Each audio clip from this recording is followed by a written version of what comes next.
Innal hamdalillah, segala puji dan puja kehadirat Allah. Nahmaduhu wa nasta'inuhu wa nastaghfiruh. Hanya kepadanya kita memuji, meminta pertolongan serta bertaubat dari dosa-dosa kita. Wa na'udzu billahi min syururi anfusina. Dan hanya kepada Allah pula kita berlindung dari keburukan-keburukan diri kita. Wa min sayyiati a'malina, dan dari segala dosa yang pernah kita lakukan. May yahdihillahu fala mudhillalah. Barang siapa yang telah Allah berikan petunjuk, maka tidak akan pernah sesat selamanya. Wa may yudlilhu fala hadiyalah. Dan barang siapa yang telah Allah sesatkan, maka tidak akan mendapatkan petunjuk selamanya. Asyhadu an la ilaha illallah wahdahu la syarikalah. Wa asyhadu anna Muhammadan abduhu wa rasuluh. Saya bersaksi, tiada Tuhan yang berhak disembah kecuali Allah, dan Muhammad benar-benar hamba juga utusannya. Qala Allah Ta'ala, Allah mengingatkan dalam kitabnya, Ya ayyuhalladzina amanu taqullaha haqqa tuqatihi wa la tamutunna illa wa antum muslimun. Hai sekalian orang-orang yang beriman, bertakwalah, hanya patuh dan tunduklah kepada satu-satunya pencipta segala sesuatunya, yaitu Allah, yang telah menciptakan semua yang di langit, semua yang di bumi, semua yang di kedalaman lautan, terjangkau atau tidak terjangkau oleh mata kita. Sebenar-benar patuh dan tunduk, dan janganlah kalian meninggal dunia kecuali dalam keadaan Islam. Pesan Allah yang kedua, qala Allah Ta'ala, Ya ayuhan nasu taqu rabbakum alladhi khalaqakum min nafsin wahidah wa khalaqa minha zawjaha wa batha minhuma rijalan kathiran wa nisaa wattaqullaha alladhi tasaaluna bihi wal arham innallaha kana 'alaikum raqiba. Hai sekalian manusia, sekali lagi bertakwalah, hanya patuh dan tunduklah kepada Allah yang telah menciptakan kalian dari jiwa yang satu, yaitu Adam alaihissalam, dan telah menciptakan dari jiwa yang satu istrinya Hawa alaihissalam, dan telah banyak memberikan keturunan laki-laki juga perempuan dari keduanya. Sekali lagi bertakwalah kepada Allah dan jagalah hubungan silaturahim. Sesungguhnya Allah senantiasa mengawasi kalian. Di ayat yang ketiga, qala Allah Ta'ala, Ya ayyuhalladzina amanu taqullaha wa qulu qawlan sadida yuslih lakum a'malakum wa yaghfir lakum dhunubakum wa may yuti'illaha wa rasulahu faqad faza fawzan 'azima. Hai sekalian orang-orang yang beriman, sekali lagi bertakwalah, hanya patuh dan tunduklah kepada Allah dan ucapkan kalimat yang benar. Niscaya Dia akan memperbaiki amal-amal perbuatan kalian, mengampuni dosa-dosa kalian. Barang siapa yang mentaati Allah dan Rasulnya, maka dia telah mendapatkan kemenangan yang besar. Amma ba'd, fa inna asdaqal hadithi kitabullah. Kita tahu sebaik-baik rujukan umat Islam dalam segala lini kehidupan mereka, terutama ibadah, adalah kitabullah, Al-Quran. Wa khair hadyu Muhammadin sallallahu alaihi wasallam. Dan sebaik-baik petunjuk setelah Al-Quran adalah petunjuk baginda Nabi besar Muhammad sallallahu alaihi wasallam yang dikenal dengan As-Sunnah. Wa syarrul umuri muhdatsatuha, dan seburuk-buruk perbuatan terutama dalam ibadah yang tidak punya rujukan dari wahyu Al-Quran dan Sunnah. Fa inna kulla muhdatsin bid'ah. Semua ibadah yang tidak punya rujukan dari wahyu Al-Quran dan Sunnah dikenal dengan perbuatan baru agama. Wa nabidatin dalalah, dan perbuatan baru itu akan membawa pelakunya pada kesesatan. Inna dalalan finnar, dan kesesatan akan membawa pelakunya ke dalam api neraka. Saudaraku seiman, berulang kali di setiap kesempatan khutbah Jumat, saya membacakan pembukaan ini. Dikenal dengan khutbah hajah. Nabi kita Muhammad sallallahu alaihi wasallam tidak pernah melewatkan momen-momen penting kecuali mengingatkan tentang 3 ayat tadi. Wajibnya setiap muslim hanya tunduk dan patuh kepada Allah, dan tidak pernah takut kecuali kepada Allah, serta dalam ibadah mereka berpegang pada Al-Quran dan Sunnah. Kesempatan ini insya Allah kita akan bahas judul Hiduplah Mulia dengan Islam.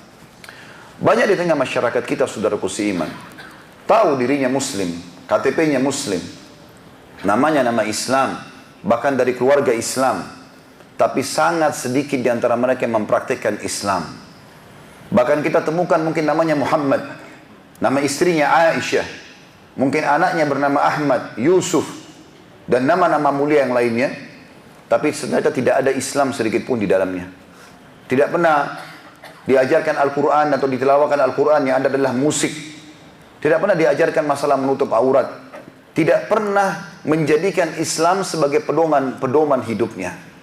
Padahal saudaraku seiman, Islam adalah satu-satunya agama yang Allah ridhoi, Dan Allah perintahkan seluruh manusia dari suku manapun untuk menganut agama ini.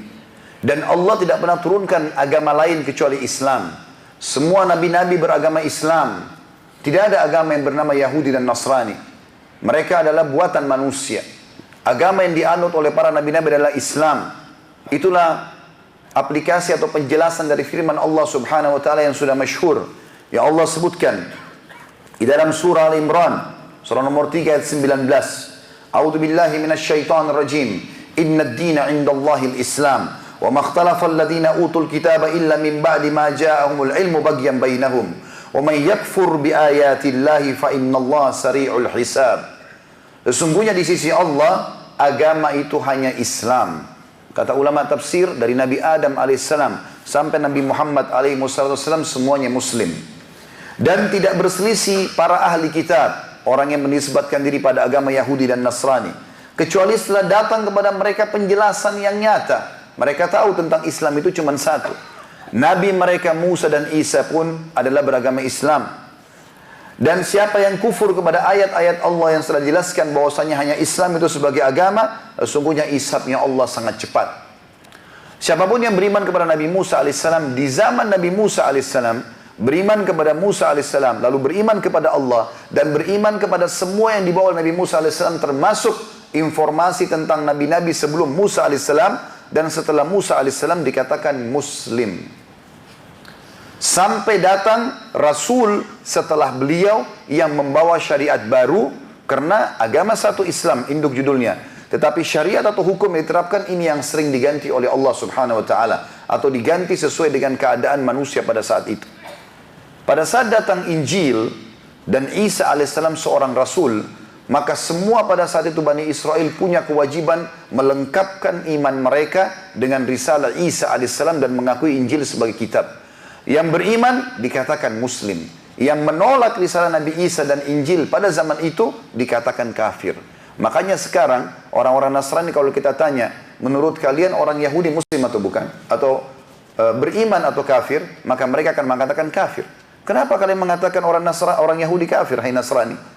Bukankah mereka beriman pada Nabi Musa dan mereka juga beriman pada kitab Taurat? Maka jawaban mereka sederhana. Kalau mereka yang faham agamanya, jawabannya akan sama dengan jawaban kita. Karena mereka masih menolak Nabi yang datang atau Rasul setelah Musa alaihissalam. Begitu juga kita. Kenapa predikat Muslim hanya ada pada umat Muhammad sallallahu alaihi wasallam? Karena Islam itu secara definisi adalah istislamun nafsu lillahi rabbil alamin. Penyerahan diri kepada Allah secara totalitas.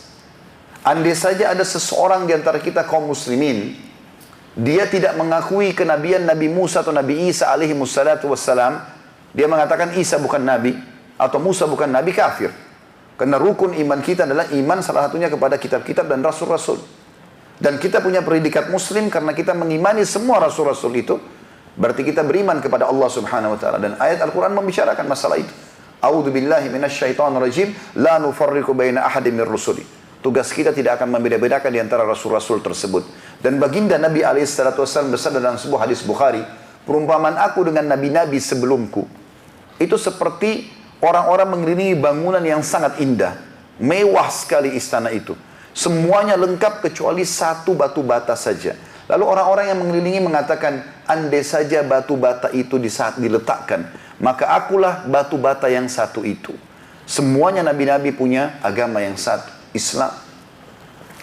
Juga disebutkan di dalam surah Al-Imran, surah nomor 3, tepatnya ayat 85, A'udzu billahi minasyaitonir rajim, wa man yabtaghi ghairal islami dinan falan yuqbala min wa huwa fil akhirati minal khasirin. Siapa yang coba-coba pilih selain Islam sebagai agamanya, maka tidak akan diterima darinya, dan di akhirat dia termasuk orang-orang yang rugi. Demikian pula teman-teman sekalian, Allah Subhanahu wa taala memerintahkan kita agar masuk ke dalam Islam ini secara keseluruhan. Tidak boleh kita menerima hukum yang kita sukai lalu kita tolak sebagian yang kita tidak sukai. Tidak boleh kita hanya memilih ya, yang wajib saja kemudian sunnah kita tinggalkan. Harus secara kafah, keseluruhan. Allah menjelaskan di dalam Al-Quran surah Al-Baqarah, surah nomor 2 ayat 208, A'udzu billahi minasyaitonir rajim, ya ayyuhalladzina amanu udkhulu fis silmi kaffah wa la tattabi'u khutuwatis syaitan innahu lakum aduwwum mubin. Hai orang-orang beriman, Masuklah kalian ke dalam Islam secara keseluruhan dan jangan pernah kalian mengikuti langkah-langkah syaitan. Kata ulama tafsir, memilah-milah mana hukum yang kalian suka dan kalian tidak suka. Terima yang suka dan tinggalkan yang tidak suka. Innahu lakum adu mubin, karena dia adalah musuh nyata bagi kalian. Dan salah satu penyebab ahli kitab divonis kafir oleh Allah Subhanahu wa taala karena Allah jelaskan, afatu'minuna bi ba'dil kitab wa takfuruna bi ba'd. Apakah kalian mengimani sebagian isi Alkitab, lalu kemudian kalian kufur dengan sebagian yang lainnya? Kalau ada orang yang Allah karuniakan lahir dalam keadaan Islam, alhamdulillah. Ini sebuah nikmat yang luar biasa. Karena satu kunci keselamatan sudah ada pada dia. Begitu juga kalau ada orang lahir dalam keadaan kufur, keluarga kekafiran, lalu kemudian dapat hidayah dan dia masuk Islam, juga sebuah nikmat yang besar. Itu berarti Allah inginkan kebaikan bagi dia. Karena Allah mengatakan dalam surah Al-An'am, surah nomor 6, ayatnya 125, A'udzu billahi minasyaitonir rajim, "Wa may yuridillahu an yahdiyahu yashrah sadrahu lil Islam." Al-ayah. Siapa yang Allah ingin kebaikan baginya, pasti Allah akan lapangkan dadanya menganut Islam itu. Demikian juga dalam surah Az-Zumar, surah nomor 39 ayat 22 atau 23 ya, ayat 22. Yang bunyinya a'udzubillahi minasyaitonir rajim. Apa man syarahallahu sadrahu lil Islam fa huwa ala nurin min rabbi fawailun lil qasiyati qulubum min dzikrillah ulaika fi dhalalim mubin. Artinya, siapa yang telah Allah lapangkan dadanya untuk menganut Islam ini, maka dia mendapatkan cahaya dari Tuhannya. Dan sungguh kecelakaan bagi hati-hati yang keras yang menolak zikrullah. Kata ulama tafsir adalah al-Islam itu sendiri. Mereka dalam keadaan kesesatan yang nyata. Saudaraku seiman, Islam mengajarkan banyak sekali ilmu yang luas dan kesetaraan serta kebahagiaan dan kemakmuran. Semua yang berhubungan dengan Islam ini kesempurnaan. Hanya saja sayangnya banyak di antara umat Islam tidak paham itu sehingga mereka tidak menerima dan menerapkannya. Di antaranya misalnya masalah kesetaraan. Islam tidak melihat rasisme. Dan ini sangat luar biasa manfaatnya dalam mengatur jenjang sosial di antara manusia. Kata Nabi SAW, La farqa baina Arabin wa Ajamin illa bittaqwa. Tidak ada perbedaan antara orang-orang Arab dan orang Ajam, maksudnya selain orang Arab, kecuali dengan ketakwaannya. Walaupun baginda Nabi SAW dari turunan Arab, bukan berarti orang Arab lebih baik daripada yang lainnya. Dan Nabi SAW mengingatkan, Kullukum min Adam wa Adam min turab. Kalian semua dari Adam dan Adam dari tanah. Pernah terjadi teman-teman sekalian, ada dua orang budak di zaman Nabi SAW, satu dari budaknya orang Muhajirin Mekah, tepatnya budaknya Umar bin Khattab, dan satu budaknya orang Ansar. Pada saat pulang dari satu peperangan, sempat keduanya cekcok pada saat mengambil air. Dan cekcok ini membuat keduanya sampai emosi dan mau perang-perangan. Si Muhajir ini menyambut pedangnya, lalu mengatakan, wahai orang-orang Muhajirin, tolonglah aku. Dan ini seperti panggilan orang jahiliyah minta tolong, kalau memang mereka punya masalah, minta pertolongan. Lalu budak dari Ansar ini juga menyambut pedang sambil mengatakan, wahai orang-orang Ansar, tolonglah aku. Tiba-tiba sebagian dari Muhajirin dan sebagian Ansar berkumpul, semuanya henuskan pedang, dan ini tinggal satu instruksi, mereka saling bunuh-membunuh. Apalagi baru pulang peperangan dengan jiwa yang masih panas dan semangat perang. Maka ada seorang sahabat langsung ke kemah Nabi SAW menyampaikan, ya Rasulullah, terjadi begini. Nabi SAW segera ke sana, lalu mengucapkan kalimat yang mulia. Beliau mengatakan, awada'wal jahiliyati baina adhurikum. Awada'wal jahiliyati wa ana baina adhurikum. Apakah masih ada dakwah-dakwah atau pedoman-pedoman atau simbol-simbol kejahilian seperti ini sementara aku sudah ada di tengah-tengah kalian? Da'ha fa innaha mumtinah. Tinggalkan ini karena ini akan membinasakan kalian. Memang tidak ada perbedaan teman-teman di antara kita kecuali kedekatannya kepada Allah Subhanahu wa taala. Dan tidak ada agama yang mengajarkan kesetaraan seperti ini. Bahkan dalam saf salat, seorang presiden sama tukang sampah sama-sama di saf. Dan kalau tukang sampah lebih dulu di saf tidak boleh dimundurkan kecuali dia mengambil yang bukan tempatnya. Islam mengajarkan kesetaraan. Begitu juga pada saat haji, semuanya pakai ihram yang sama. Semuanya wukuf di Arafah yang sama. Mungkin ada perbedaan fasilitas sedikit kemahnya atau busnya, tapi semuanya melakukan hal yang sama. Haram berlaku pada semuanya, halal berlaku pada semuanya. Begitu juga dengan hukum-hukum dan syariat yang diterapkan dalam Islam, saudaraku seiman. Semuanya penuh dengan hikmah. Allah Subhanahu wa taala berfirman, A'udzu billahi minasyaitonir rajim, "Walakum fil qisasi hayatun ya ulil albab." Di dalam kisas itu Misal pencuri dipotong tangannya, orang yang berzina dicambuk, atau kalau sudah menikah dirajam, orang yang membunuh dipenggal lehernya. Ada kemakmuran hidup bagi kalian, hai orang-orang yang berakal. Pertanyaan kecil teman-teman sekalian. Apakah memang kalau pencuri dipotong tangannya bisa datang kemakmuran? Atau orang dipenggal lehernya karena membunuh juga datangkan kemakmuran? Atau orang berzina dihukum, dicambuk atau dirajam juga datang kemakmuran? Jawabannya seorang muslim dengan penuh keyakinan, iya. Karena Allah tidak akan mungkin salah. Allah lebih tahu sebagai pencipta apa yang harus kita terapkan dalam kehidupan kita. Orang yang mengatakan potong tangan pencuri itu keras, maka orang yang belum pernah mengalami pencurian. Andai saja dia pulang ke rumah, dia temukan ada pencuri yang datang dan dia temui, saya yakin kalau dia pegang pisau bukan tangan pencuri itu dipotong, tapi dia akan membunuhnya. Kalau dia pulang ke rumah, dia temukan keluarganya sudah diperkosa, atau dibunuh, atau hartanya diambil, mungkin dia bukan hanya sekedar memotong tangannya, tapi dia akan membunuhnya. Kalau dia tahu orang itu dari suku tertentu atau keluarga tertentu, maka dia akan ke sana. Kemudian dia akan berantem atau berkelahi antara keluarga dengan keluarga, atau mungkin dia bisa membunuh selain orang yang telah membuat kerusakan tadi, adiknya, istrinya, atau anaknya. Kalau orang mengikuti keinginan manusia. Tapi Islam datang mengatakan tangkap si pelaku, berikan pada pemerintah, iklankan. Seperti di Saudi kasusnya. Kalau ada seorang pencuri, dia mencuri misalnya di satu toko emas atau di sebuah rumah, kemudian ketangkap dan ternyata tegak padanya argumentasi. Artinya betul orang ini telah mencuri. Bukan karena tertekan secara kejiwaan, bukan orang gila, nggak ada udur-udur syari'inya. Maka diiklankan malam Jumat. Fulan bin Fulan dari negara ini telah mencuri. Ini loh kronologisnya. Dia kena ayat Allah. Pencuri laki-laki dan perempuan, potong tangannya sebagai bentuk kehinaan dari Allah. Besok hari Jumat kisos di Masjid Nabawi. Saya pernah kebetulan menghadiri sendiri pada saat itu. Salah satunya waktu masih mahasiswa. Kisos penggal kepala malah, kena membunuh. Tapi saya gambarkan dulu masalah potong tangan. Nanti kalau di Madinah ada perpustakaan Raja Abdul Aziz, Maktabah Malik Abdul Aziz, di belakangnya ada sebuah lapangan, di situ sering diadakan kisos oleh pemerintah Saudi. Nanti di situ ada 3 mobil, ada mobil penjara yang membawa si pelaku kriminal ini, ada mobil ambulan dengan tim medisnya, karena kalau sudah dipotong tangannya maka dia akan diurus oleh dokter, tidak dibiarkan mati di situ. Kemudian ada mobil pengadilan yang lapor kepada raja kalau sudah terjadi kisos. Lalu kemudian disampaikanlah, orang ada polisi buat pagar betis, di belakangnya kita semua datang menonton. Lalu dilihatlah, dan memang sunnahnya melihat kejadian tersebut. Allah SWT menyuruh sebagian kita hadir dan menyaksikan masalah itu. Kemudian disampaikan ke sana lalu dipotong tangannya, dan tangannya itu dibiarkan di situ sampai beberapa waktu. Kira-kira teman-teman sekalian, kalau ada yang hadir situ niat mau mencuri, dan dia tahu tangannya akan dipotong, apakah dia akan melanjutkan pencuriannya? Saya sangat yakin, 1 orang dipotong tangannya, 10.000 orang berhenti mencuri. Makanya di Saudi teman-teman, kalau yang pernah haji atau umrah, kalau anda mungkin tidak pernah keliling Saudi, saya ceritakan di Saudi hampir seluruh wilayahnya, itu mobil-mobil mewah diparkir di pinggir jalan. Jarang orang punya garasi mobil. Tidak ada yang berani sentuh mobil mereka. Kita bahkan subhanallah di lampu merah ada yang mematahkan spion orang. Mengambil punya orang. Bahkan sangat terancam pencurian yang luar biasa. Coba seandainya diiklankan para koruptor dan para pencuri-pencuri ini, diiklankan akan dipotong tangannya dan diperlihatkan, ditontonkan, maka pasti semuanya akan berhenti mencuri. Begitu juga dengan orang membunuh. Mungkin orang bilang, oh kalau kisos penggal kepala ini, maka sangat kejam.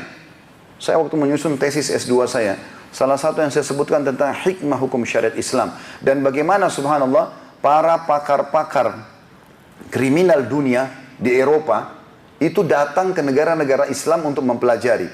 Kenapa Islam menghukum orang yang membunuh atau melakukan kriminal besar dengan kisos, penggal kepala? Kenapa negara-negara lain pakai tembak, pakai sniper? Mana yang lebih baik? Ditembak kah? Diracun kah? Dilistrik kah? Atau dipenggal? Kesimpulan terakhir teman-teman, mereka mengakui ternyata eksekusi yang paling tepat untuk para kriminal, selain tidak menyiksa dia, juga menyelesaikan kematian karena targetnya adalah dihukum mati, adalah penggal. Itu semuanya mengalahkan. Kalau sniper bisa saya pelurutnya meleset dan dia tidak mati. Makanya butuh beberapa orang sniper. Kalau orang di listrik mungkin dia mati tapi luka, rusak badannya segala macam. Minum racun juga begitu. Mungkin butuh waktu untuk dia kesakitan dan seterusnya. Tapi kalau kisas ditutup dengan kain, dipenggal, selesai. Maka mereka sendiri mengakui bahwasanya kebenaran itu. Dan orang yang mengatakan penggal kepala ini keras, orang yang belum pernah mengalami. Na'udzubillah, kita pulang ke rumah temukan istri diperkosa, na'udzubillah, atau ada pencuri datang dan membunuh anak-anak kita. Apa yang akan terjadi? Kita kalau punya pisau teman-teman, punya pedang, bukan cuma dia. Kalau kita datang ke rumahnya, ke keluarganya atau ke sukunya, kita tidak temukan dia, kita akan membabi buta, membunuh siapa saja yang ada di situ. Maka terjadilah ribut antara dua suku, dua negara, dua keluarga, gara-gara masalah-masalah seperti ini. Islam datang mengatakan iklankan. Besok kayak di Saudi Kisos, saya pernah hadiri kepala tadi saya bilang, diiklankan sama malam Jumat si Fulan bin Fulan dari negara ini. Jenis kelaminnya laki-laki, misalnya dia telah membunuh. Ini loh ceritanya, besok kena Kisos. Sama tadi, ada 3 mobil, kemudian mobil penjara yang membawa dia, mobil rumah sakit yang akan membawa nanti jenazahnya kalau selesai Kisos, dan juga ada mobil pengadilan yang akan melapor pada raja. Cuma bedanya, ada sedikit beda mekanismenya. Kalau Kisos kepala, dia akan ditutup dengan kain hitam dan tangannya diikat di belakang dengan kakinya dia sambil duduk. Dan nanti eksekusi akan dilakukan oleh algojonya. Algojo ini subhanallah oleh pemerintah Saudi dibuat turun-temurun. Ya.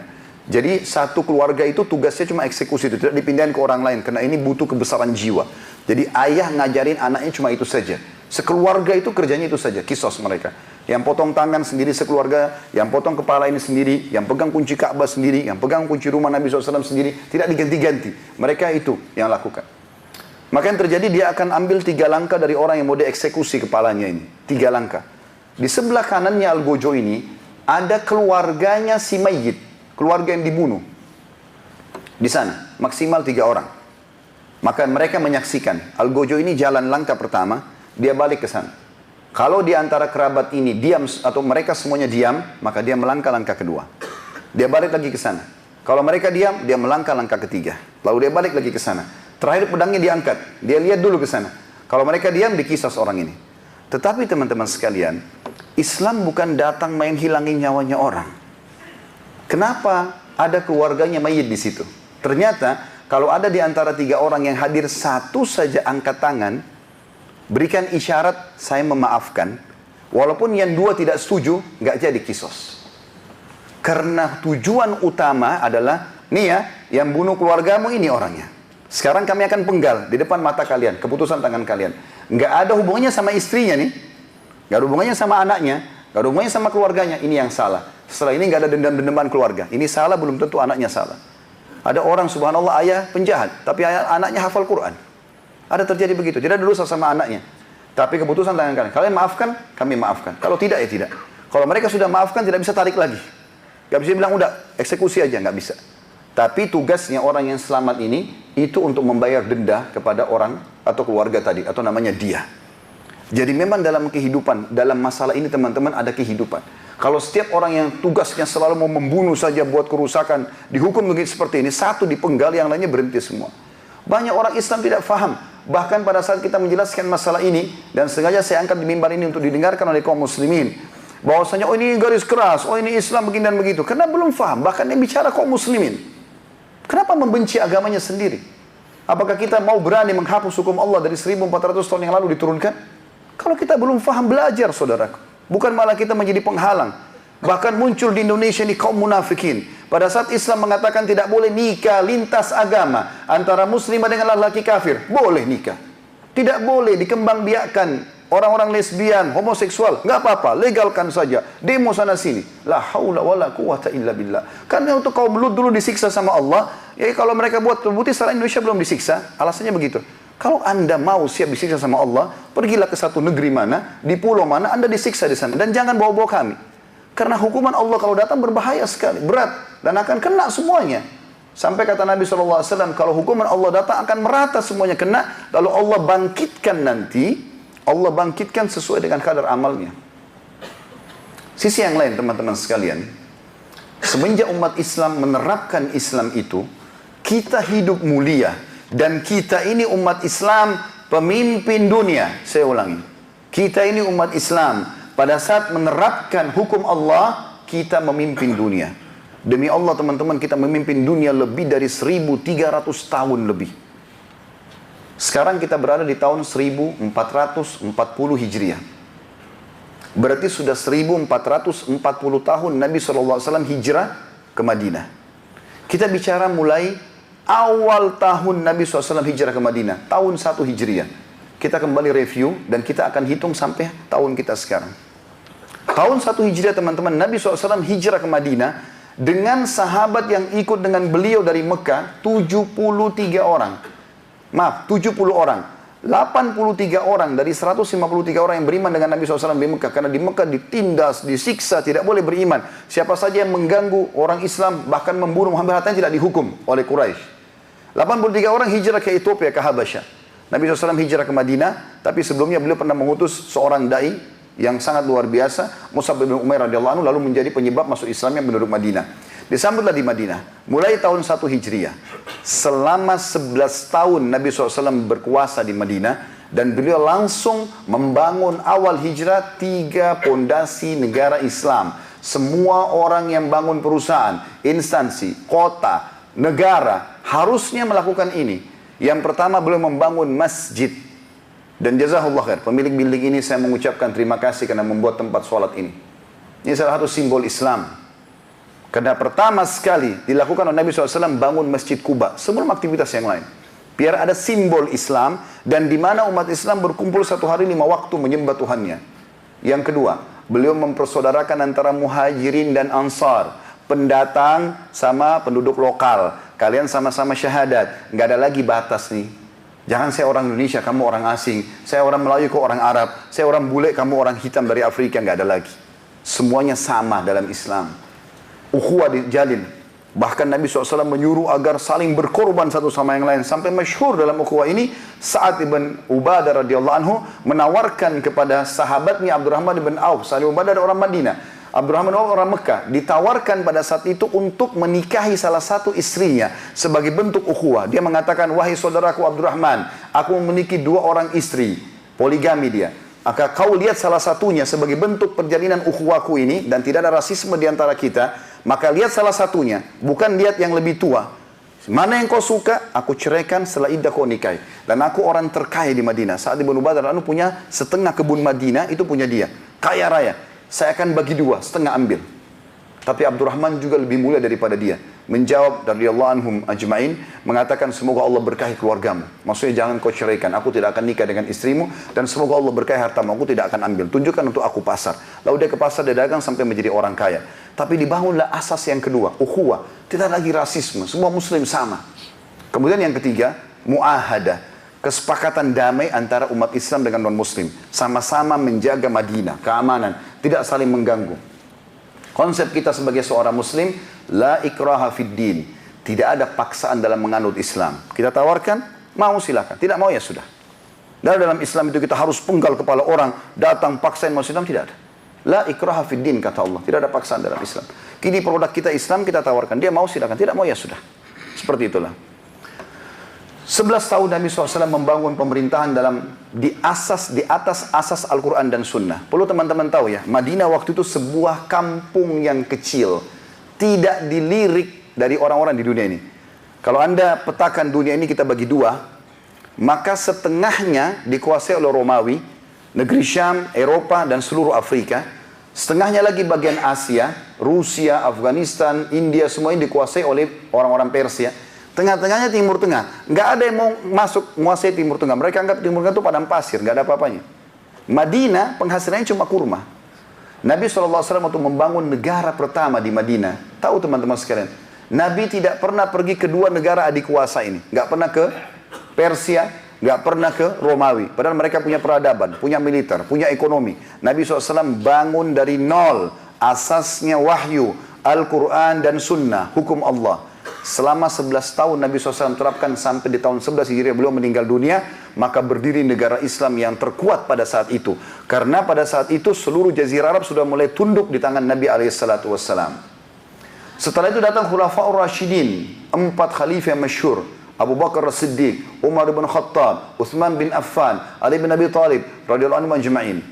Masanya Abu Bakar berkuasa dari 11 sampai tahun 13 Hijriah. Beliau menyelesaikan seluruh fitnah internal. Karena setelah Nabi SAW meninggal, terjadilah orang-orang yang mengaku Nabi palsu seperti munculnya Musailam al-Kadzab, Al-Aswad al-Unsi, mengaku Nabi palsu karena mereka lihat Nabi SAW punya kekuatan karena mengaku dia di Nabi, maka mereka juga mau memalsukan diri mereka atau mengaku sebagai Nabi. Abu Bakar selesaikan fitnah itu, termasuk juga orang yang menolak membayar zakat. Selesailah fitnah internal. Siapapun yang memiliki kedudukan dan pemerintah atau memegang pemerintahan bagi seorang muslim, kalau ada fitnah internal, lihat kasusnya Abu Bakar. Selesai, clear. Yang kedua, masuk Khulafaur Rasyidin yang kedua Umar bin Khattab, berkuasa 10 tahun. Tahun 13 Hijriah sampai tahun 23 Hijriah. Di sini masa keemasan Islam. Setengah dunia tunduk di tangan kaum muslimin. Tahun 15 Hijriah, 2 tahun setelah Umar bin Khattab berkuasa. Anda bisa baca semua buku Islam menjelaskan masalah ini. Menerapkan Al-Quran dan Sunnah, tidak menggunakan peradaban, ekonomi, militer orang lain. Semua dibangun langsung di asasnya. Dalam Al-Quran atau di atas Al-Quran dan Sunnah. Umar bin Khattab tahun 15 mengutus pasukan menuju menaklukkan pada saat itu negeri Syam, utara Jazirah Arab. Palestina, Jordania, Lebanon dan Syria. Serta bagian Asianya Turki. Dipimpin oleh Khalid bin Walid dan Abu Ubaidah bin Jarrah dan Khalid bin Walid. Pergi ke sana, tahun 15. Takluklah negeri Syam. Dan Palestina, Masjid Aqsa kuncinya diserahkan kepada Umar bin Khattab.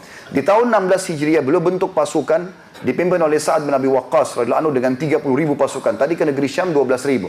30.000 pasukan. Beliau iklankan, siapa muslimin yang mau berjihad, ayo silakan. Semua berkumpul 30.000 orang. Serang Persia. Persia pada saat itu teman-teman memiliki kekuatan militer yang luar biasa. Orang-orangnya tinggi kekar, terlatih militer luar biasa. Bahkan ada di antara mereka yang bisa melempar tombak atau melempar anak panah menembus dinding-dinding bangunan karena kuatnya.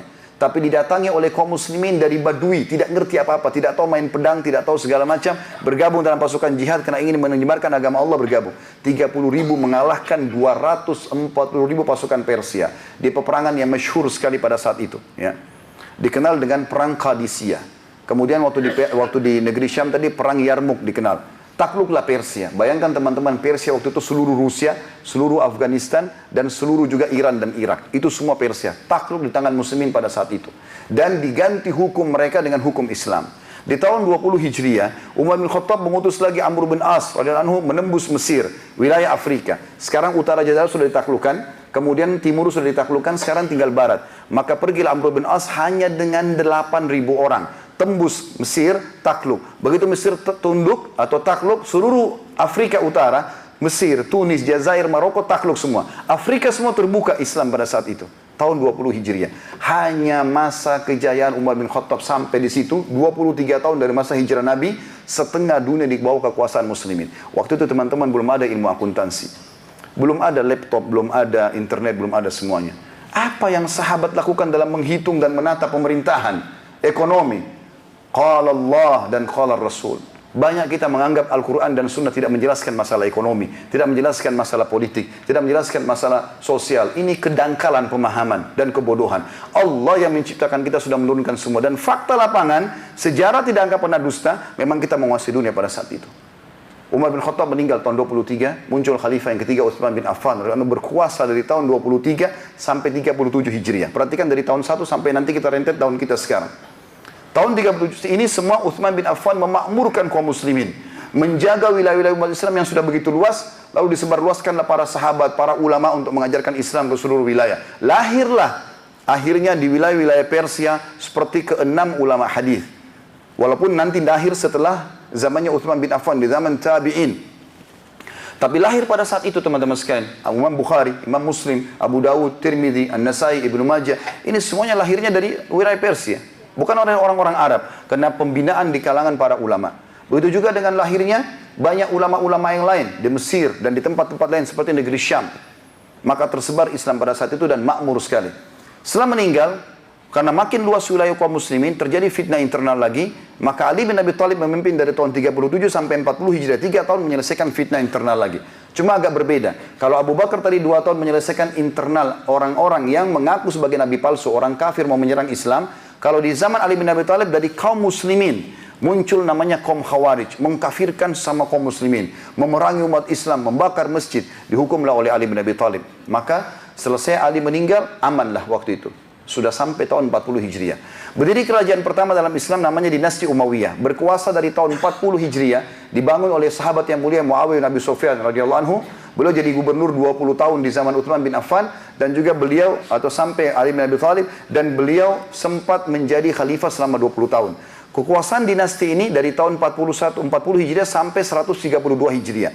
Masa ini masa keemasan. Ibu kota kita dulu di negeri Syam, di Syria. Sampai sekarang masih banyak peninggalan kerajaan-kerajaan dinasti Umayyah. Di sini lahir para ulama-ulama hadis itu tadi, yang saya bilang.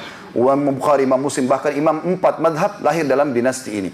Ya, lahirnya Imam Abu Hanifah yang meninggal tahun 150 Hijriah. Pada saat tahun lahirnya Imam Syafi'i, kemudian adanya Imam Malik yang meninggal tahun 179 Hijriah, ada Imam Syafi'i lahir tahun 150, ada Imam Ahmad 240 sekian. Maka lahirlah 4 imam madhab yang kita sekarang pegangi madhabnya di masa kejayaan ini. Dan pada saat itu teman-teman, tidak ada satupun kerajaan-kerajaan dunia berani mengganggu kaum muslimin karena kekuatan luar biasa. Setelah runtuh tahun 132 Hijriah, tentu kalau saya rentet sejarahnya ini akan sangat panjang. Ini khutbah Jumat saya harus ringkaskan. Maka teman-teman berdiri setelahnya dinasti Abbasiyah dari tahun 132 Hijriah sampai 656 Hijriah. Kita bayangkan di sini sudah ratusan tahun sampai tahun 656 Hijriah, dan tidak runtuh kerajaan ini kecuali di masa datangnya kerajaan Mongolia atau suku Tatar yang menaklukkan Islam di Irak pada saat itu. Dan di sini juga lahir banyak sekali ulama-ulama dunia dari kalangan muslimin. Kemudian setelah itu teman-teman, runtuh kerajaan Islam, berdiri dinasti yang terakhir dikenal dengan dinasti Utsmaniyah di Turki. Yang kita kenal dengan kerajaan Ottoman ya. Ini berdiri dari tahun 670 Hijriah sampai kurang lebih 93 tahun yang lalu saja. Jadi berubah dari khilafah Islamiyah, kerajaan Islam melakukan Islam itu Turki, menjadi republika meninggalkan hukum Islam tahun 1924 Masehi. Kita sekarang di tahun 2019, kurang lebih 94 tahun yang lalu. Teman-teman tahu nggak, 94 tahun inilah kita jauh dari agama kita, jauh dari syariat Islam, sehingga kita tidak memimpin dunia. Waktu zaman Utsmaniyah teman-teman sekalian, kalau kapal-kapal perangnya Muslim Utsmaniyah lewat, maka tidak ada satupun di Eropa gereja berani memujikan loncengnya karena takut mengganggu umat Islam.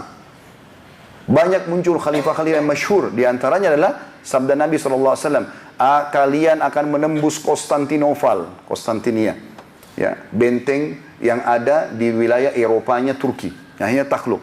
Kata Nabi SAW, ini waktu Nabi masih hidup, Nabi sudah sampaikan, nanti kalian umat Islam akan menembus Konstantinia itu. Ingat, sebaik-baik pemimpin yang ada pada saat itu, dia terbaik dari umatku, dan sebaik-baik pasukan yang ada pasukan pada saat itu di tangan Muhammad bin Murad Al-Fatih rahimahullah. Seseorang yang lahir dari tangan ayahnya Sultan Murad yang sangat saleh, lahirlah juga anak saleh ini. Dia menembus Konstantinia di umur 25 tahun dan berhasil merebut seluruh Turki, wilayah Eropa pada saat itu. Dan dia menerapkan kemakmuran yang luar biasa. Datang cucunya yang kesekian, Sulaiman Al-Kanuni, masyhur sekali. Sampai kekuatan militer umat Islam tidak pernah dikalahkan dalam peperangan. Dan cukup banyak peperangan melawan Eropa yang hanya dengan beberapa hitungan menit kalah semua pasukan-pasukan koalisi Eropa pada saat itu. Kekuatan militer, ekonomi luar biasa. Pada zaman itu teman-teman, ratu-ratu dunia seperti Ratu Austria dan yang lainnya itu memakai cadar karena mencontohi ratu-ratu muslim yang ada di khilafah Utsmaniyah pada saat itu. Dan mereka menganggap ratu tidak boleh dilihat mukanya oleh orang sembarangan. Padahal mereka non-muslim. Mereka menjadikan simbol Islam sebagai pegangan mereka. Bahkan kalau ada anak muda di Eropa pada saat itu, kalau bisa bahasa Arab, lamarannya langsung diterima. Walaupun Nasrani melamar Nasrani. Karena dianggap bahasa Arab sebuah peradaban yang sangat maju pada saat itu. Saudaraku seiman, mana kita dari sejarah umat Islam ini? Mana kita dari sejarah-sejarah gemilang yang luar biasa ini? Ini baru sekedar poin-poin besarnya. Kalau saya rentet ini, setiap khalifah apa yang dia lakukan, maka kita akan terengah-engah melihat luar biasa. Para ilmuwan teman-teman di zaman kejayaan Islam di Spanyol, tahu nggak yang memunculkan ilmu matematika pertama yang dikenal sampai sekarang adalah seseorang yang bernama Abdul Jabbar. Maka dikenal dengan ilmu Al-Jabar. Itu Abdul Jabbar, muslim dari Spanyol. Yang menemukan pertama pesawat, akhirnya jadi pesawat seperti sekarang, itu juga seorang muslim. Yang menemukan aliran listrik seorang muslim. Semuanya ini muslim-muslim dari Spanyol. Yang akhirnya dikembangkan oleh para ilmuwan di Eropa setelah terjadi penjajahan besar umat Islam. Barulah mereka mengubah, menghapus dari sejarah tokoh-tokoh Islam ini dan mengatakan seakan-akan mereka lah yang telah mengembangkan semua itu. Teman-teman sekalian, baca kisah Al-Jaziri. Ketik di Google sebentar pulang dari Jumat ini, kisah seorang yang muslim Al-Jaziri. Apa yang dia lakukan dari Spanyol? Kisah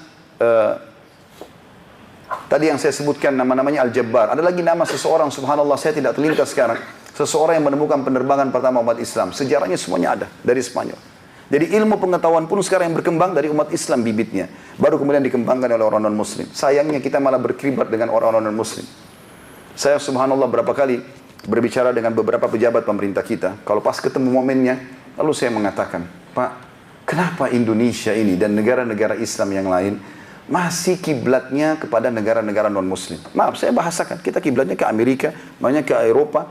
Kenapa? Karena dianggap negara-negara yang berkuasa. Tahu nggak Pak, saya bilang, negara-negara yang kita anggap berkembang dan adik kuasa itu berkiblat pada Timur Tengah. Mereka minta bantuan dan uang, ajak investasi, Saudi, Qatar, Bahrain, negara-negara Islam. Kenapa kita Indonesia, linknya ke sana dulu, baru ke sini. Akhirnya kita kena riba dan uang yang sistem mereka. Kenapa nggak langsung ke Timur Tengah? Mungkin satu negara Timur Tengah dulu bisa melunasi semua utang Indonesia. Kenapa kita hilang kejayaan kita kembali kepada Islam? Larinya kepada orang non-Muslim. Saya tutup teman-teman sekalian dengan kisah-kisah nyata tentang banyaknya orang masuk Islam. Dan ini menandakan kebenaran agama. Dan subhanallah, tidak ada yang masuk Islam ini kecuali orang-orang yang pintar. Dan orang yang keluar dari Islam ke agama yang lain, itu hanya orang bodoh saja. Sekali nganut Islam tidak akan meninggalkan Islam, kecuali orang bodoh. Banyak sekali kisah. Di antaranya teman-teman sekalian, seorang insinyur dari Jerman, arsitek yang masyhur sekali. Orang ini terkenal dengan gambarnya, dan dia suka mempertemukan antara literatur klasik menurut dia dengan literatur modern. Lalu digambarlah sama dia supaya bisa membuat sebuah bangunan yang unik, berbeda dari yang lain. Dan selalu laku. Satu waktu teman-teman sekalian, dia rupanya salah satu literatur klasiknya adalah Al-Quran. Buku-buku samawi menurut dia. Termasuk Taurat, Injil, tapi Al-Quran salah satunya. Dia selalu jadikan Al-Quran sebagai alat untuk dibuka. Mana nih? Bangunan-bangunan apa? Kan ada Allah ceritakan tentang Fir'aun dengan piramidanya, peninggalannya. Kemudian ada kaum Hud, kaum Saleh, banyak nama-nama yang sebelumnya. Kemudian masih ada sampai sekarang. Seperti kisah kerajaan Namrud dan zaman Nabi Ibrahim AS juga masih ada sampai sekarang. Kaum Thamud, ya, di Madain Saleh, di Saudi sekarang masih ada peninggalan bangunan mereka.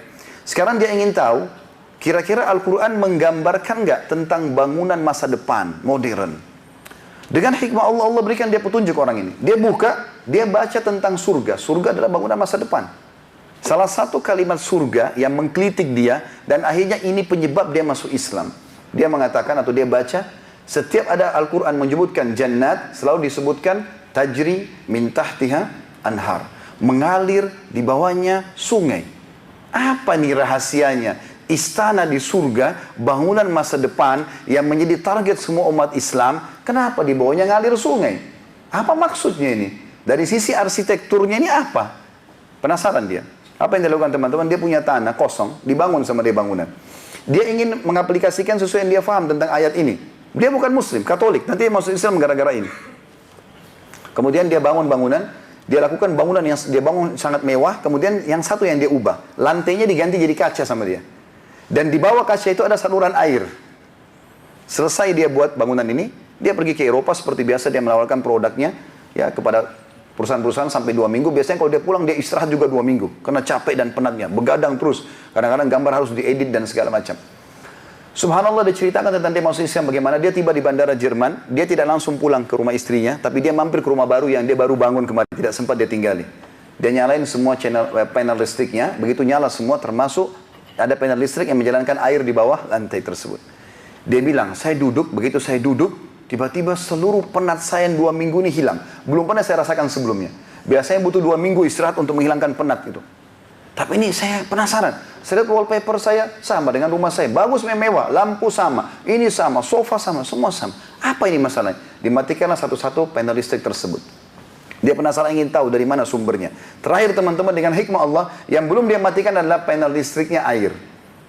Semua mati lampu, dia duduk. Begitu dia duduk, dia dengar gemericik air ini, ketenangan jiwanya dia rasakan sendiri. Maka dia sendiri ambil inisiatif mengatakan, oh ini rupanya rahasianya. Ternyata gemericik air menghilangkan rasa capek.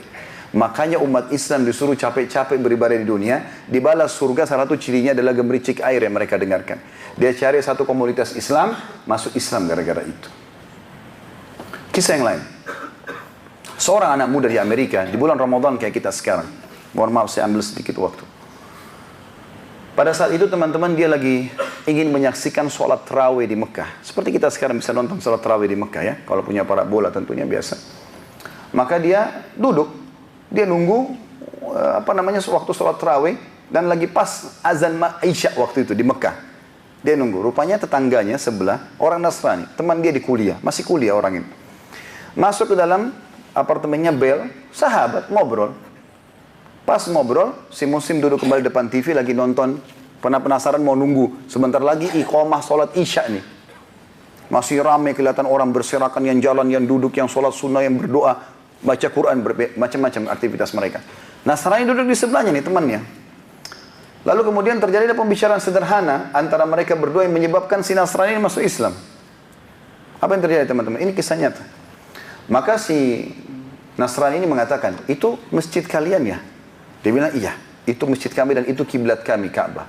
Lalu si Muslim bilang, menurut kamu yang kau lihat itu, dia tidak niat mau mengislamkan orang ini, tapi dia cuma bicara biasa. Dia mengatakan, menurut kau, manusia sebanyak itu berapa jumlahnya? Dia bilang, ya mungkin ribuan orang. Kata si Muslim, tidak. Itu jutaan orang. Masjid itu bisa menampung sampai 3 juta orang. Besar sekali. Nasrani diam. Kata si Muslim, menurut kau kira-kira untuk mengatur manusia sebanyak itu, butuh berapa lama waktu? Kata si Nasrani, berbulan-bulan. Untuk ngatur manusia sebanyak itu, butuh berbulan-bulan. Kata si Muslim apa? Saya jamin kau, kurang dari 1 menit, ini semua bisa rapi. Hah, gimana bisa? Tunggu sebentar. Kebetulan mau tunggu iqamah sholat isya. Mungkin kita umat Islam karena tiap hari mengalami itu kita anggap biasa. Tapi bagi orang non-muslim ini besar sekali efeknya. Maka yang terjadi teman-teman sekalian, iqamah lah. Datang Syekh Abdurrahman Sudais, hafizahullah, Imam Masjid Haram. Waktu itu mengatakan, istau, luruskan saf kalian. Tiba-tiba semuanya rapi. Hitungan kurang dari 1 menit, yang duduk berdiri, yang jalan masuk ke saf, yang lagi ini semua berdiri. Sama. Kemudian satu instruksi, Allahu Akbar. Semuanya Allahu Akbar. Kita umat Islam tahunya kejar keutamaan sholat berjamaah. Ya kan gitu.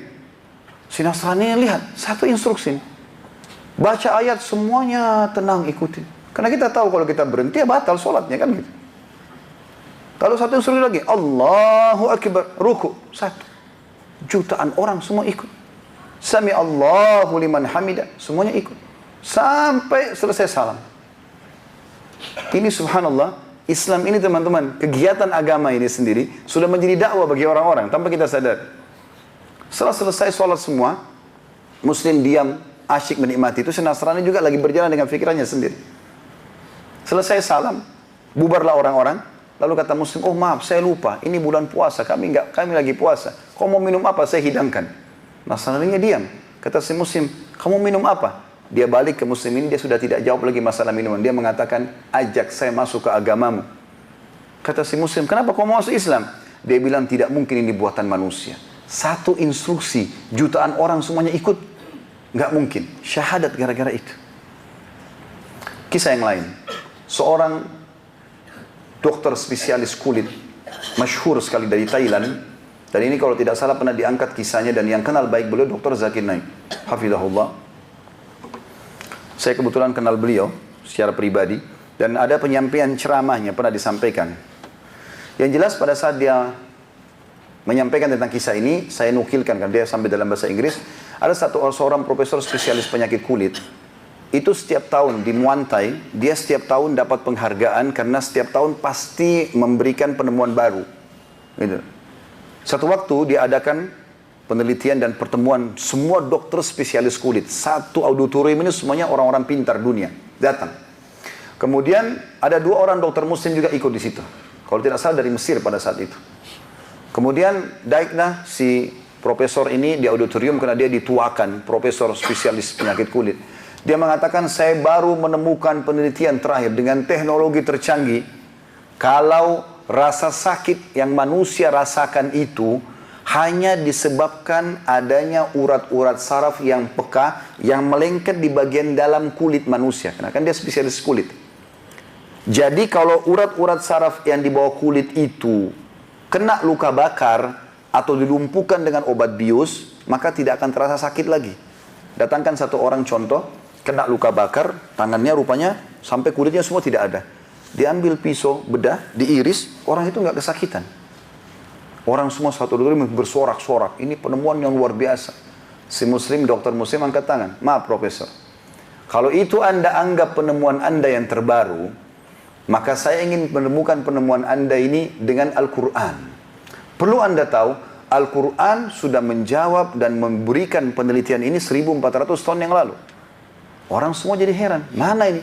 Profesor di atas auditoriumnya teman-teman, di atas podiumnya mengatakan tunjukkan kepada saya. Dan perlu Anda tahu, dia syahadat di atas podiumnya. Apa yang terjadi? Dia bilang tunjukkan kepada saya. Diambillah surah An-Nisa ayat 59. Teman-teman sebentar kalau bubar bisa lihat surah An-Nisa surah 4 ayat 59 tentang neraka. Potongan ayat Allah mengatakan a'udzubillahi minasyaitonirrajim, kullama nadidat juluduhum baddalnahum juludan ghaira liyadzuqul azab. Setiap kali kulit mereka ahli neraka sudah terbakar, kami ganti dengan kulit yang baru agar mereka merasakan rasa sakit yang baru. Apa maknanya ayat ini? Rasa sakit cuma di sini, di kulit. Profesor itu baca dalam bahasa Inggris, dia tetesin air mata. Sampai dia mengatakan di atas podiumnya, pandu saya ke agamamu. Dipandu syahadat di atas podium di depan para ilmuwan. Dan ada ribuan kisah seperti ini teman-teman sekalian. Kita cuma ambil beberapa sampel saja, bagaimana orang-orang masuk Islam ini karena kebenaran Islam. Dan sayang kita umat Islam tidak menyadari masalah itu. Bahkan kita jauh dari agama kita. Oleh karena itu mulialah dengan Muslim, dengan Islam. Pelajari agama ini. Kita terbuka peluang untuk belajar. Di waktu Ramadan begini Anda tidak ada makan siang, baca sejarah Islam itu. Kayak saya sudah coba menggali ya. Kalau teman-teman mau ikuti ceramah kami di YouTube, ada ceramah tentang serial Sirah Nabi. Lengkap. Dari sebelum Nabi SAW lahir, keadaan Jazirah Arab sampai beliau SAW meninggal. Saya juga sudah bahas kurang lebih 40 lebih serial sahabat. Abu Bakar, Umar, Uthman, Ali, Tablik Akbar. Setiap Selasa kedua. Selasa kedua insya Allah nanti di blog M ini kita akan lanjutkan ke 45 atau 46 serial sahabat Abu Dujana. Lalu bagaimana para salafus saleh kita ini membangun peradaban dunia. Padahal mereka tadinya orang Badui yang tidak punya apa-apa teman-teman sekalian. Maka Islam datang dengan kebenaran. Dan saya tutup dengan sabda Nabi SAW. Tidak akan terjadi kiamat sampai Islam ini akan masuk kepada seluruh rumah-rumah di muka bumi ini. Baik dengan kemuliaan ataupun dengan kehinaan. Dan itu di zaman Nabi Isa AS pada saat turun dan membunuh Dajjal serta menerapkan dengan Imam Mahdi keadilan itu. Dan ini juga ada kisah sendiri berhubungan dengan masalah itu. Tapi memang Islam ini teman-teman agama kita. Kita mulia dengan itu kalau kita menggunakannya dan kita akan terhina kalau kita meninggalkannya. Dan Allah Subhanahu Wa Taala memarahi dan menghukum orang-orang yang murtad. Siapa yang murtad satu orang, Allah akan ganti dengan banyak sekali manusia-manusia yang lain. Saya bacakan ayat Al-Qur'annya. Allah Subhanahu Wa Taala berfirman, kita tutup dengan ini. A'udzu billahi minasyaitonir rajim dalam surah Al-Maidah surah nomor 5 ayat 54 sampai 56. Ya ayyuhalladzina amanu may yartadda minkum an dinihi, hai orang-orang beriman, siapa yang murtad di antara kalian, justru sudah tahu Islam lalu tinggalkan, fasawfa ya'tillahu biqaumin, maka kalau Allah bilang satu orang kalian murtad, Allah akan datangkan kaum. Kaum itu 3 orang ke atas. Satu murtad Allah datangkan 1000 orang pengganti dia. Yuhibbuhum wa yuhibbuna. Mereka mencintai atau Allah mencintai mereka dan mereka mencintai Allah. Adzillatin 'alal mu'minin. Mereka selalu merendah di depan orang-orang beriman. A'izzatin 'alal kafirin. Mulia di depan orang-orang kafir. Yujahiduna fi sabilillah. Mereka selalu berperang dan berjihad di jalan Allah. Wala yakhafuna laumata laim. Mereka tidak pernah takut kecuali kepada Allah saja. Dzalika fadlullahi yu'tihi man yasha. Itu karunia Allah, Allah berikan kepada siapa yang dia inginkan. Wallahu wasi'un alim. Allah itu maha luas dan maha mengetahui. Innama waliyukumullahu wa rasuluhu walladzina amanu. Ketahuilah tempat kalian bergantung, tempat kalian menjadikan sebagai suri tauladan, kembalikan semua permasalahan Allah, Rasulnya dan orang-orang beriman. Alladzina yuqimuna as-salata wa yu'tuna az-zakata wa hum raki'un, yaitu mereka yang sibuk mengerjakan salat dan menunaikan zakat dan mereka selalu ruku'. Wa man yatawallallaha wa rasulahu walladzina amanu fa inna hizballahi humul ghalibun. Siapa yang menjadikan Allah, Rasulnya dan orang-orang beriman sebagai tempat mereka bergantung, mereka mulia dengan Islam ini, maka tentu mereka akan diberikan kemenangan. Ya ayyuhalladzina amanu, hai orang-orang beriman, la tattakhidul ladzina ittakhadhu dinakum huzuwan wa la'iban minal ladzina utul kitaba min qablikum wal kuffara awliya. Hai orang beriman, jangan pernah kalian menjadikan sahabat-sahabat, pemimpin-pemimpin, orang-orang yang telah menjadikan agama kalian sebagai bahan olok-olokan dan permainan dari orang-orang yang telah menuntut Alkitab, Yahudi dan Nasrani sebelum kalian dan seluruh orang-orang kafir. Wattaqullaha in kuntum mu'minin. Maka bertakwalah kepada Allah atau hanya patuhlah kepada Allah kalau kalian benar-benar orang beriman. Aqulu qawli hadza, saya sudah mengucapkan perkataan saya ini, wa astaghfirullah li wa lakum, dan saya beristighfar kepada Allah dan mengajak jemaah istighfar kepada Allah. Fastaghfiruhu innahu wal ghafurur rahim. Beristighfarlah karena Dia Maha menerima taubat hamba-hambanya. Alhamdulillah wassalatu wassalamu ala Rasulillah. Segala puji dan puja kehadirat Allah dan juga salawat kepada Nabi Muhammad sallallahu alaihi wasallam. Hari Jumat adalah hari yang mulia, termasuk hari raya selain Idul Fitri dan Idul Adha. Setiap muslim harus bangga dengan hari ini dan bersyukur karena dia sempat tiba pada hari ini, ditambah lagi dengan hari Jumat berada di bulan Ramadan, bulan yang suci pula yang penuh dengan berkah, dan Allah Subhanahu wa taala sedang meningkatkan skill spiritual kita semuanya, dan Allah sedang membersihkan tubuh-tubuh kita dari masalah-masalah penyakit. Dengan puasa, maka tentu saja kita akan menahan diri dari makan dan haus, maka secara otomatis semua sisa makanan yang selama ini ada bisa dikelola oleh pencernaan kita, dan itu akan membawa pada kesehatan. Hari Jumat adalah hari di mana ada doa diijabah oleh seorang muslim atau untuk seorang muslim. Dua buah riwayat Imam Muslim. Yang pertama, kata Nabi SAW, tidak ada seorang muslim pun berdoa di hari Jumat kecuali diijabah sama Allah. Dan fokuslah pada saat khatib sedang duduk di khutbah kedua sampai diiqamahkan sholat. Seperti sekarang tentu kita akan melakukan doa. Semua khatib yang faham masalah ini dia akan berdoa di khutbah kedua karena ini waktu mustajab. Hadits yang kedua riwayat An-Nasai yang kata Nabi SAW, Jumat ada 12 waktu. Tidak ada seorang muslim pun berdoa di 12 waktu itu, subuh sampai maghrib, kecuali diijabah sama Allah. Dan fokus lebih banyak doa setelah asar sampai terbenam matahari. Maka jangan kita selesaikan dua waktu ini. Mari kita berhadirkan hati dan pikiran kita untuk berdoa kepada Allah SWT. Semoga Allah ijabah itu semuanya. Alhamdulillahirabbil alamin. Kami memujimu ya Allah sebagaimana layak Kau dipuji sebagai pencipta. Kami sangat yakin Engkau adalah ada, tunggal, esa, tidak membutuhkan kepada siapapun. Lam yalid walam yulad walam yakul lahu kufuwan ahad.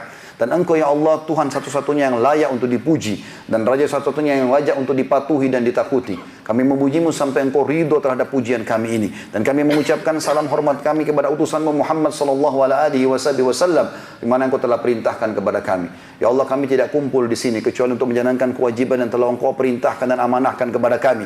Maka terimalah seluruh amal-amal soleh kami yang pernah kami kerjakan, sunnah ataupun wajib. Kami khusyuk ataupun kurang khusyuk, ikhlas ataupun kurang ikhlas ya Allah, yang sedang kami kerjakan dan akan kami kerjakan sampai menjelang hari kiamat nanti, atau sampai menjelang ajal datang kami datang, terimalah dengan pahala yang sempurna. Maafkanlah kekurangan-kekurangan kami, dan ya Allah maafkan seluruh kesalahan kami, tidak terkecuali, sengaja tidak sengaja, kecil pun besar, samar ataupun nyata, kedua orang tua kami dan seluruh kerabat kami, bahkan muslimin dan muslimat, mukminin dan mukminat yang hidup yang juga sudah meninggal. Maafkanlah semua kesalahan kami ya Allah, dan gantilah dosa-dosa kami menjadi pahala.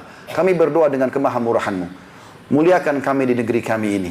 Jagalah negeri kami Indonesia dan jadikan sebagai negara yang aman, tentram, damai, aman sentosa. Seluruh umat Islam di bawah naungan ukhuwah Islamiyah. Angkat perselisihan di antara mereka dan kembalikan mereka pada Al-Quran dan Sunnah dalam hal ibadah. Dan ya Allah, karuniakan kami pemimpin Muslim yang adil, kembali kepada Al-Quran dan Sunnah, yang jadikan kami sebagai contoh bagi negara-negara yang lain. Ya Allah, siapapun yang menginginkan keburukan bagi Islam, bagi Muslimin, bagi Indonesia dan seluruh negara-negara Muslimin, maka kembalikan tipu daya mereka kepada diri mereka sendiri. Ya Allah, berikanlah kami kesenangan di dunia, kesenangan di akhirat. Rabbana atina fid dunya hasanah wa fil akhirati hasanah wa qina adzabannar wa adkhilnal jannata ma'al abrar. Ya Rabbana sallallahu nabiyana Muhammadin walhamdulillahi rabbil alamin. Inna Allah ya'muru bil adli wal ihsan. Allah selalu menyuruh kita berbuat kebaikan dan keadilan. Wa yanha 'anil fahsya'i wal munkari wal baghi. Allah larang perbuatan keji, perbuatan dosa dan maksiat. Ya'idzukum la'allakum tadhakkarun. Itu peringatan dari Allah, jadikan sebagai pegangan hidup kalian. Fadhkurullahal 'azima yadhkurkum. Ingat dan tunduklah selalu kepada Allah, Allah akan ingat kepada kalian. Washkuruhu ala ni'ami yazidkum. Syukuri nikmatnya, dia pasti akan tambah. Wala dzikrullahi akbar, dan mengingat Allah adalah amal yang paling besar. Wa aqimis shalah, dan dirikanlah salat.